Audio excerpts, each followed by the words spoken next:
Hi everyone, welcome to this session. I'm sure all of you are excited. First of all, CMAT is going to happen on this Sunday, and there's only one slot this year. That is something that they have informed on the official website as well. So unlike previous years wherein you would have two slots, morning slot and an afternoon slot, this year it is going to be only a single slot. It could be because maybe they are not going to, they have maybe fewer registrations this time, because the way we saw in other tests as well, starting from the CAT where the number of registrations went down, number of takers also went down obviously. So maybe it could be a function of that they're not getting as many applications from the previous, the way they got in the earlier years. For example, last year I think there were about 74,000 students who registered. About 63,000 students ended up taking the test, if I recall correctly. So hopefully this year the numbers are going to be on the lower side, right? Now, what I'm going to focus on today is, of course, taking all the questions that all of you may have regarding CMAT. Anything that you want to ask about CMAT, feel free to ask me, so I can help you by answering those questions. I'm also going to talk about the last week strategy. So what is it that I'll be focusing on between now and the day of the test? What should be done in terms of your preparation, what mocks you should be taking, and whether you should be doing past papers or not, and all of that, right? So we'll be having a discussion around all of these things. So what I've done is, this is a slide that I had made for the video that we have released on the channel already, called How to Crack CMAT. So I hope all of you have already watched that video.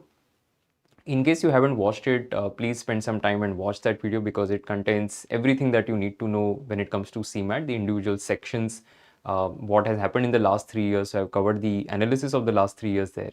So have a look at that. That will really help you. But even if you haven't watched that thing, I'm going to be covering bits and pieces of that in today's discussion. So it's not necessary that you watch it. But if you have time, definitely have a look at that.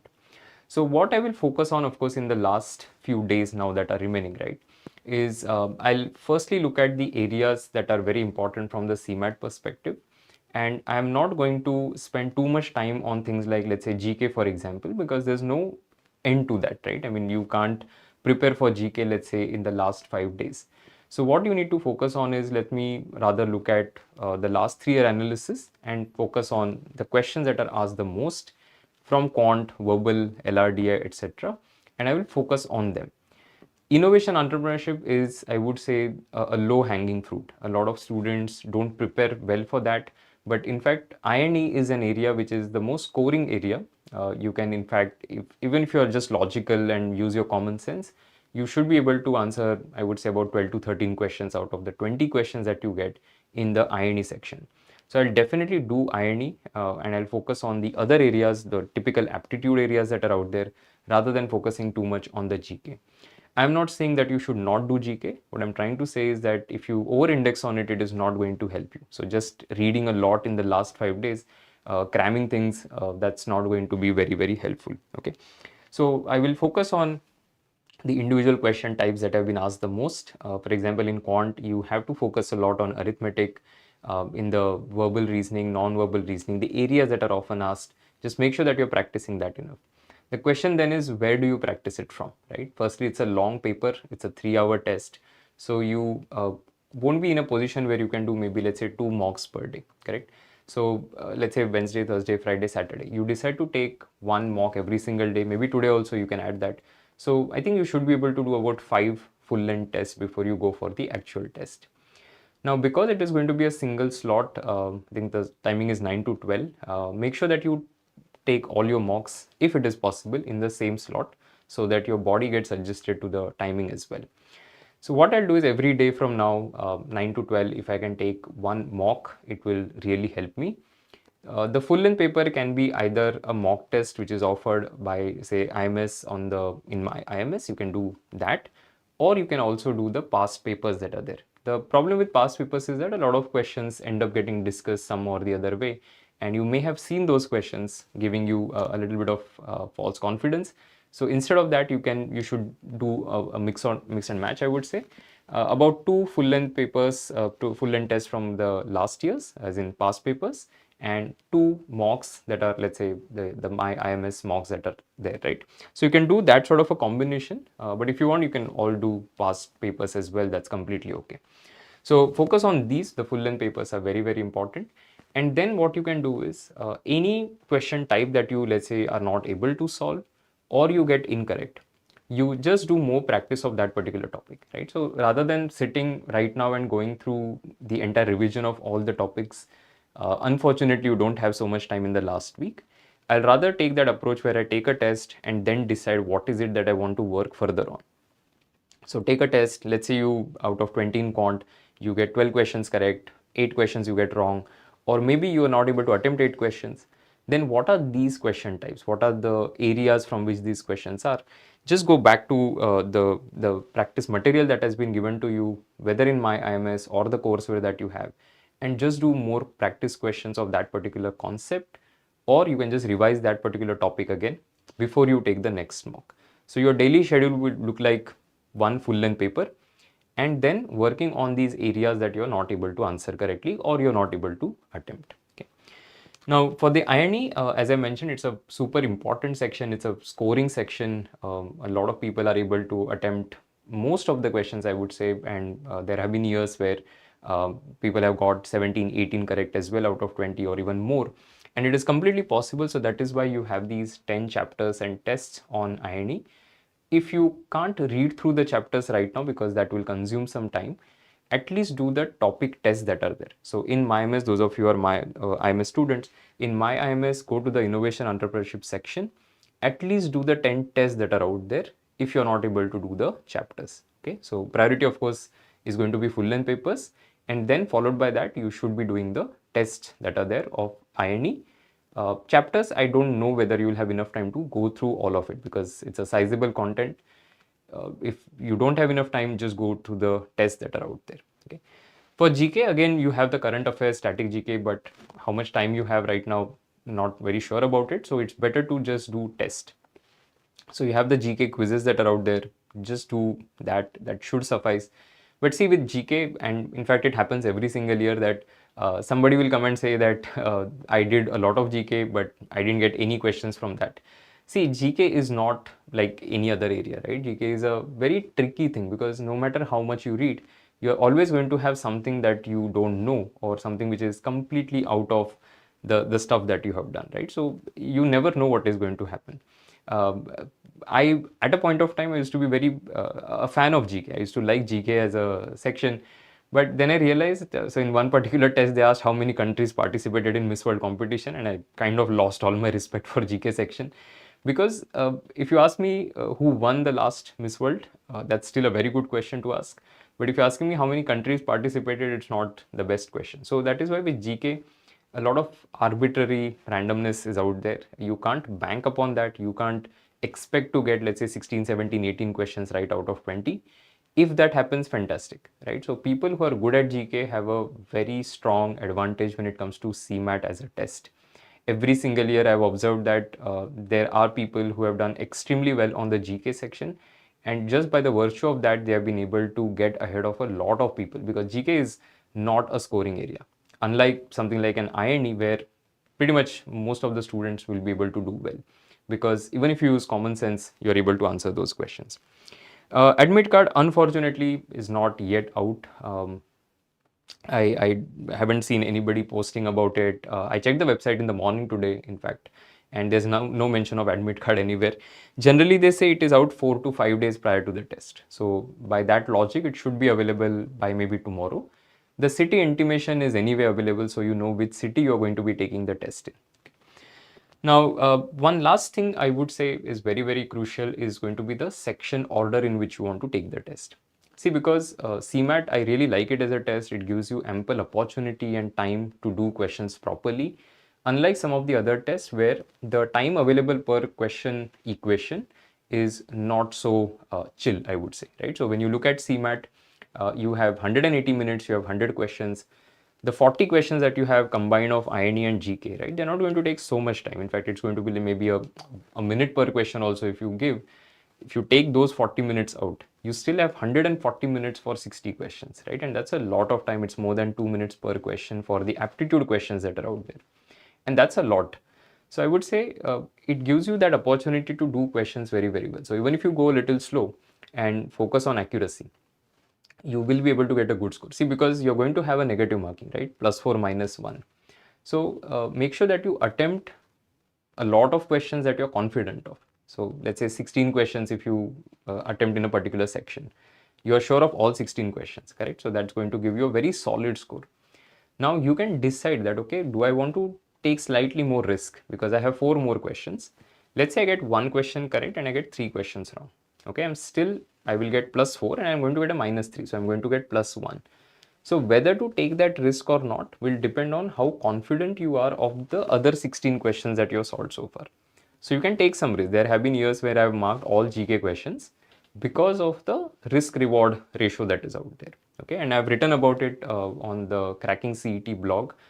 So last year CMAT I had a 99.99. This year I won't be taking the test. I didn't register for it. So I will not be taking the test this year, but of course, maybe for the analysis, I'll be there. So you'll see me on Sunday talking about what happened in the test based on the inputs given by other mentors. But last year, I of course took a lot of risks as well, right? So especially in the GK and the INE section. So INE, for example, just do the math, right? Let's say out of 20, you have done 18 questions. And now you are sure that pretty much all of them are correct. Let's say 18 are correct. The remaining 2 questions, it's a trade-off. You can say, okay, fine, if I mark both of them, I'm not confident, but if I mark both of them go wrong, I'm still at 70, and that's not a bad score. But if I get even 1 question correct out of those 2, correct, I'm going to get a +4 and a -1, so I'm at +3. So I will jump to 75. So you have to really decide what is going to happen in terms of your other questions that you have done, and whether those additional 2-3 questions that are remaining, does it make sense to answer those questions. So it's a very strategic test in that sense, and that's why I really like CMAT as a test. 320, is it a good score, is what one of the students is asking. 320 is a pretty good score. So I don't exactly recall my score from last year, but 320 plus is generally considered to be a very good score on the CMAT. So I think that's a pretty solid score. I would say, of course, you try and increase it as much as possible. Okay, so at least a couple of areas, if you're very, very good at, it is going to help you to push your score up. Okay, so last year, the way it happened with me, I got all questions correct in the quant section. So I had 80 on 80 there. When that happens, even if you mess up, let's say some other section, GK for example, you're still in a much better position. But somebody might say that, no, I'm not that strong at quant, but I'm, let's say, very good at GK. Then for that person, scoring higher on the GK, scoring a bit lower on the quant section, it's still okay. So it's about finding that balance which will help you to get to a high score. Okay, it's not necessary that it should come from, say, quant or verbal, etc. So you have to figure out what you're good at and decide that section order, because section order will help you to firstly calm your nerves a little bit. You have a strategy rather than just approaching questions as they come along. You have to decide that, okay, I'm going to spend this much time. So generally what I recommend is that for quant, LR and verbal, you plan for about 45 to 50 minutes. Okay, that's generally a good enough time frame to do these 3 sections, because each of these sections have 20 questions, right? When it comes to GK and innovation entrepreneurship, 20 to 25 questions can be put, 20 to 25, 15 to 20 minutes and 20 to 25 minutes can be put aside for those 20 questions each that you have in these sections, because it's just reading and looking at the options and figuring out which is the right answer, eliminating some of the options. So that is the strategy that you need to follow. So when it comes to INE and GK, it's more of an elimination strategy that you follow. That I look at a question, I can start removing the options that are not making sense, and then I decide that, okay, this is something that looks like a solid answer. But for these 3, you need to plan the order in which you want to go. Okay. I typically start with quant because, see, I like quant. I'm not saying everybody should start with that, because if you're not good at quant, let's say suddenly quant is difficult, it might put you on the negative path. So instead of that, better to start with something that you really like solving. You can start with LR, you can start with innovation entrepreneurship if you want, you can start with verbal, depending on what you're good at, right? Generally, I will not start with GK. Even if I'm good at GK, I will not start with GK. The reason for that is because of the randomness, right? And suddenly, if let's say everything is difficult, I'm not able to answer a lot of questions, I will have that negative mindset creeping in. So I don't want that to happen in a test. It's always better to start with something that you like. One student has asked what score is needed for best college such as JBIMS. So you have to understand the selection process of JBIMS a little bit for this. So JBIMS has, when you look at the seat distribution that they have, 15% of seats at JBIMS, which is currently 15% of 120, which is the sanctioned intake, which comes to 18 seats. These are reserved for all India candidates. Now, who is an all India candidate? All India candidate is basically anybody who is an Indian citizen, right? Now, this particular person, whether you are from Maharashtra or whether you're not from Maharashtra, you can take any all India test and submit that particular score. So what I'm trying to say is, in other words, even if you're a Maharashtra candidate, you can technically apply for all India seats. You can also apply to Maharashtra seats in that particular case. But let's say if you're somebody who has done all your schooling, your graduation, everything, say in Rajasthan. Now, you are obviously an all India candidate when it comes to JBMS admission process, which means you can fight only for those 15%, 18 seats that are out there. Now, for these 18 seats, they accept all the all India tests, which is basically CAT, ZAT, CET, CMAT, MAT, ATMA, etc. Now, they don't do any distinguish or differentiation between, say, your CET 99.99 versus a CMAT 99.99. Typically, for these 18 seats, the cutoff is going to be 99.99. Very, very rarely in the past it has gone to 99.98. There hasn't been a year where it has fallen below that. Which means that if I want to get into JBMS via CMAT, I need to have a 99.99 or I need to have a 100 percentile, correct? So when you're looking at a 99.99 in CMAT, basically you're looking at being in the top 10, 11 students that are out there. The score requirement for that can vary. In some years, a score of around 340 has given you that. In some years, it has been around 350 or a 360. So a good score, I would say, is always around 340 plus, 330 plus. That's the position which will put you in a situation where you can at least hope for JBMS. Anything less than that might be a bit of a challenge. But then it also depends on, see, the relative difficulty of the test.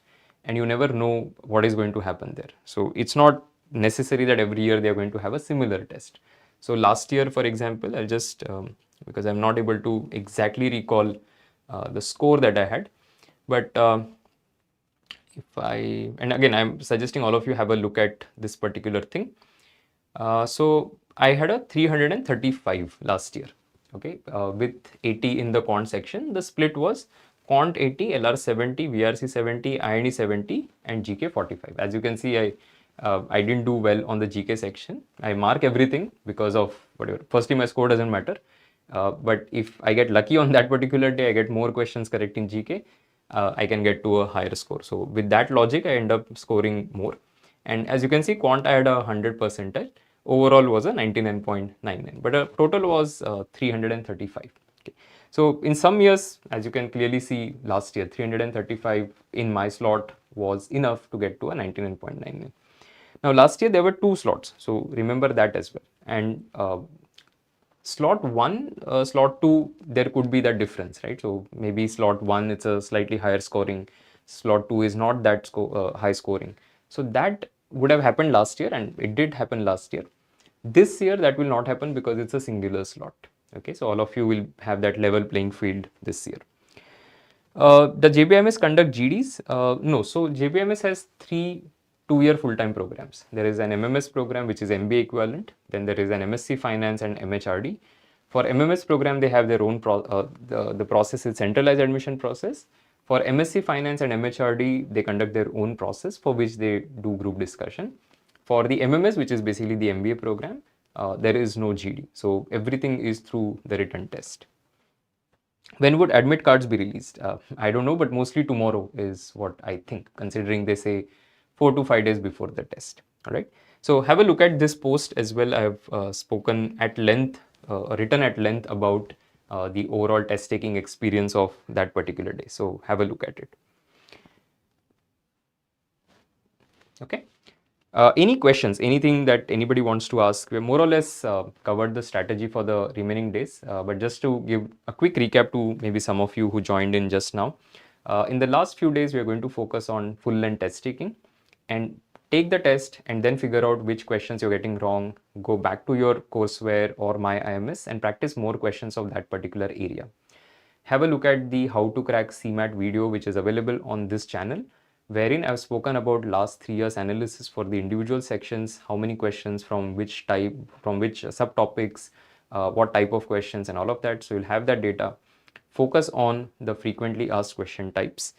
Do not focus a lot on the GK because it's too vast. Instead, focus on topics such as innovation entrepreneurship, where you can do, even with limited preparation, you will be able to get a higher score. So take full length test, as many as possible. 4 I think looks realistic. So Wednesday, Thursday, Friday, Saturday, anybody, whether you are a working professional or a student, I think you should be able to take 1 CMAT mock per day. It's a 3-hour investment. It's not a lot of effort. So make sure that you do that. Okay. Questions from, there's a question from Pavitra. So it affects score or normalization or paper difficult. So see, this year it will not happen, right? Because it's a single slot. So it's not going to make any difference this year. Last year, because it was slot 1 and slot 2, the difficulty difference is obviously going to be there. So when they say that we have created 2 papers which are of similar difficulty, it doesn't work that way, right? I mean, you can't create 2 exact replica questions. I mean, you can, but they don't do that. So if you look at the actual paper, and both those papers are also available in my IMS, you will notice that there's a considerable difference in the difficulty of the 2 tests. See, because if you look at the composition also, the composition itself is different. When you want to create 2 tests which are more or less similar, you would keep the same number of questions. So last year, if you see slot 1 arithmetic, there were 10 questions. Slot 2, you have 8 questions. And that's not the way to design a test. So that's where the problem lies, that people with people who, let's say, like arithmetic or who are good at arithmetic and they're in slot 1, they would obviously do better. Somebody who is not very good at, let's say, arithmetic in this particular slot will not do that way. So that's where the difficulty difference will come into picture. Okay. Should we learn rules for particular VA questions? So grammatical rules, right? The grammar rules that are out there. I would say you can glance through all of them once at least, but it may not be possible to completely master grammar in the remaining days. But you can go through all the rules. You don't have a lot of rules to begin with. So just go through the rules that are there. Typical question types that are subject-verb agreement, for example, parallelism. So at least those you can practice. But see, if you take the full length test, if you do 4 tests, more or less some of it will get covered. So I don't think you need to just sit and go through grammar rules once again. Gunjan, as a Maharashtra candidate, will I be considered for all the seats through just CMAT, or do I need to apply through MHCET? Okay, so as a Maharashtra student, the course of action that you should take, right, is take CMAT, take CET, also take MAT and ATMA, right? So the way CET admission process works is, see, you're a Maharashtra candidate, correct?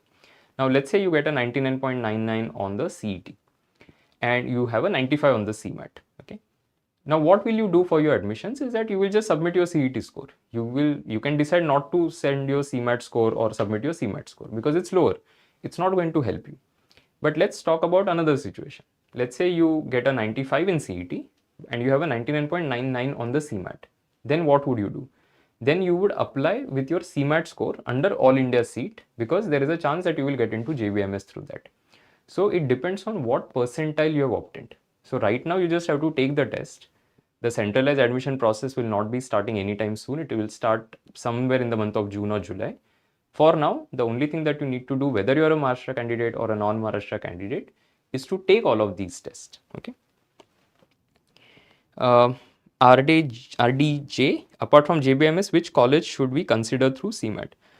So all the Maharashtra-based institutes that are part of the CET admission process, right? Whether it is JBIMS, you have Sydenham, you have Wellinger, you have College of Engineering Pune, you have Pumba, which is in Pune again, you have MET and all of these other institutes that are out there. So all of them can be considered. Most private B schools also accept the CMAT score. So if you go to B school zone, filter on the CMAT, you'll find the names of the institutes that accept the CMAT score. So you can always apply to them. Just look at their categorization. Aditya, I'm struggling in VRC. How to improve in the last 4 days? Last 4 days, I mean, you can't completely get significantly better at VRC, right? Let's accept that first. Now, focus on the low hanging fruits. So RC is definitely a low hanging fruit because you don't need a lot of time to get better at RC, correct? You just have to read it properly and you'll be able to answer questions. So focus on RC, make sure that you do grammar rules very well. So within VRC, if you look at vocab is like the most challenging part of it, because even if you do, let's say, 500 words in the next 4 days, there's a very good chance that you will not get any of those words in the actual test. And that is why spending too much time on it is not worth it. But let me master the other question types. Summary, for example, parajumbles, odd sentence out if at all they ask that particular thing. So let's look at the verbal section a bit. So they're focused on reading comprehension, 5 questions last year in one slot, 2 in the other slot. And then it's a mix of vocab, grammar and verbal reasoning. So I will in fact focus on verbal reasoning and grammar rather than vocabulary, because vocab is not in my control. So whatever you can do, do it, but I will rather focus on things like parajumbles, sentence correction, active passive voice change, fill in the blanks, etc., rather than spending too much time on vocab. Okay. Question from Sniper Ghost. I'm scoring in the range of 1994 percentile. What is the probability of getting a call from Wellinger or KJ Somaya from CMAT? So KJ Somaya, typically CMAT is around 97 plus. So you need to slightly go up compared to what your score is right now. Wellinger, I think, should be fine at about that percentile. So the advantage of Wellinger also is that they have multiple courses. Even KJ has multiple courses for that matter. But typically for the flagship program, the cutoff tends to be on the higher side. So I would say 1994 is a good range, but if you can push it up a little bit to about 97, that will give you a strong chance. Okay. All right. I think we are more or less done. I will spend maybe another 2 minutes or so, and then we can wrap up this particular session. Again, I don't want to take too much time. All of you should start preparing if you haven't done it already. If you have done prep for other exams, of course, it's not going to take too much time. It's not going to be very different as well. It's just that maintaining focus for 3 hours might be a bit of a challenge, because SNAP, for example, if you have taken, it's a 1 hour test, and MAT is a 2 hour test. So CMAT has its own challenges, it's a 3 hour test. So make sure that you practice it enough, take the full length mocks so that you get used to sitting at one place for 3 hours and maintaining your focus, and you're able to perform. Okay. So that's about it. Just take as many full length tests as you can in the remaining days and you should be fine. Okay. If you have any questions, you can always leave it as a comment once this video is done, once the stream is done. So let me know if there's anything that you want to ask, and have a look at those 2 things that I mentioned. Firstly, the how to crack CMAT video, which is available on this channel. In the description of that, you will also find a link to the blog post that I spoke about, which is on the Cracking CET blog, which talks about my last year's attempt, the entire strategy, how I went about the paper, and what was the outcome. Okay. So I hope it will help all of you. So have a look at that. Okay. Bye everyone. Take care and all the best to all of you. I hope you do well on the test, and I'll see you on Sunday. As I mentioned, I'm not taking the test this year. Unfortunately, for whatever reasons, I didn't register. But I will be doing mostly the live analysis of the test. So I'll see you that time. Okay. Bye everyone.